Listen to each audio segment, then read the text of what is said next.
And if he weighs in at 49 on weight, he runs out of time mathematically. So he could weigh in at Iowa State. Mathematically, he'll be down to 141 by December 29th. But a little spark there, maybe. We just want to see who's going to come out and score points and hold up. And he did one, but he got work to do in the other. Coach, you won 9 of the 10 matches. Pleased overall or never pleased? Here's the thing. I mean, you got to be careful how I say this. We're going to get slowed down. We're not going to get a wide open match. We're going to get guys that are hanging on a wrist like tonight. You saw the Illinois the other night, and this is going to be all over the wire. So yeah, I'm fine with that. What I'm not fine with is that we let it happen to us. And as a competitor, as a wrestler, there has to be so much awareness. And I'm just not going to let that happen. I'm not going to let that happen to me as a wrestler. And if it does happen, make adjustments that quick. And so a guy's hanging on my wrist, I clear, hangs on my wrist again, I clear and I go, and then the match is, you know, it's under control. Because there's no hesitancy, there's no hanging. So, we're going to get slowed down if we allow ourselves to get slowed down. So am I happy, the score, Mike Evans, he didn't allow himself to get slowed down, I like that. Wham, double leg, turn, throws the power half in. And good night, that's what we like.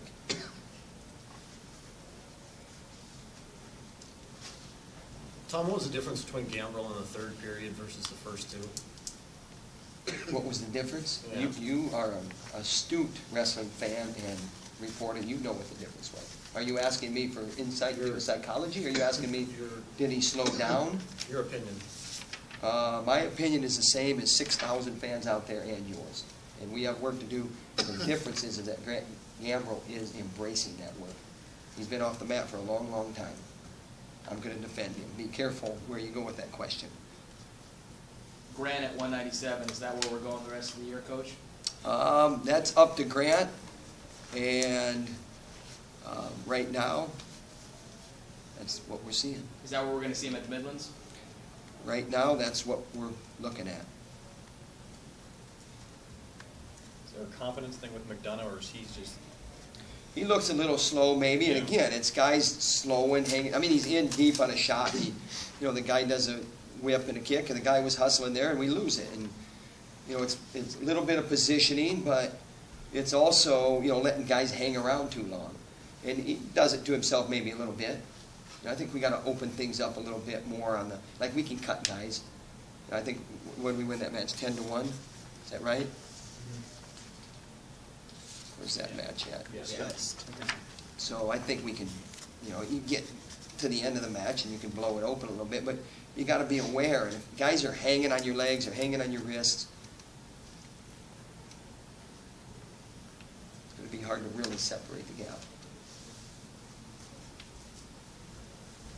Ramos this year, he's a true 33 this year. Was he kind of stuck a little light last year? I don't think so. I think he's a seasoned wrestler and very hungry. And we like that. And he likes it. He's been able to put a string together, a long string, without interruption in his training. I mean, I'm talking about months and months and months and months. And he's pretty self-motivated, so it really adds up. Talk about the next 2.5, 3 weeks, before the Midlands. What kind of work will you guys be doing in the room and preparing?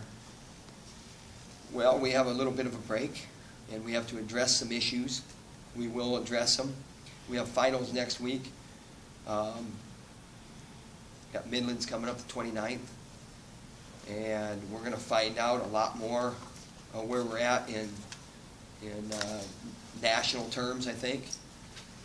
And I'm looking forward to the Midlands, and I know our guys are too.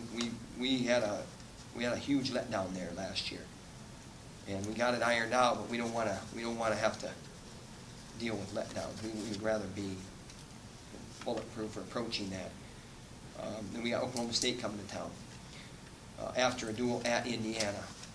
So a lot of wrestling, even though we got a little bit of a break here, but I'm not sure that we have seen our best lineup. And I'm talking, you could puzzle piece in there what you've seen this year, and I still don't know. You could put the best scenario, what your opinion is, and I still think that we haven't seen our best lineup, and I think we're getting closer. It looked like Derek St. John was in some serious pain. Does that impress you to shake that off and get a win? Impressive to me. You know, one leg. Beat the guy in one leg. Gutsy. So we building toughness there in December. That's a good thing. Were you at all worried that he wasn't going to be able to finish? You really learn to not worry about those things.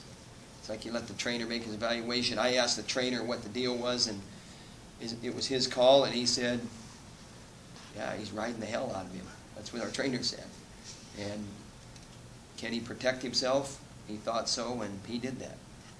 But he's going to be sore. I mean, when ligaments pop, they're awful sore the next morning. How many guys are in play for 49? How many will you take to Midlands? Well, we're limited because we have, you know, only so many spots to go to Midlands. We're going to solve that this week in the practice room, and when I say this week, I'm talking about next week. And we'll take 2 or 3. Brody Grothus is going. He'll go as a true freshman unattached. And then Mike Kelly will go. And then after that, we may have room for one more. Mark Ballwig will be at 41, so maybe Jake Ballwig, maybe Jeva, maybe Ethan Owens. I mean, there's a lot of names there. So, you know, I can name 7, like, rapid fire. Kelly would be down 49 by then. He can qualify. Yeah, he's been down, and he's done a good job with his weight coming down, and he was 31/100ths of a pound, .31 tonight. So couldn't mathematically make it. Otherwise, he would have got the nod for sure.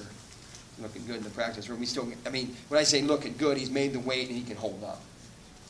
I mean, don't take that to the bank that he's a world beater. I don't make those kind of predictions. Anything else? Prove that. Was it good to see Montel go with what was working rather than try and force things on top? I think he may have forced things more on his feet. Go with what's working, and that's use your quickness, your fake, in and out, and then let 2 hands fly. Boom, boom, or boom. And it was better, more pace, but I think he can really let things fly more. Like deep penetration type stuff. Guys just fall down. Anything else?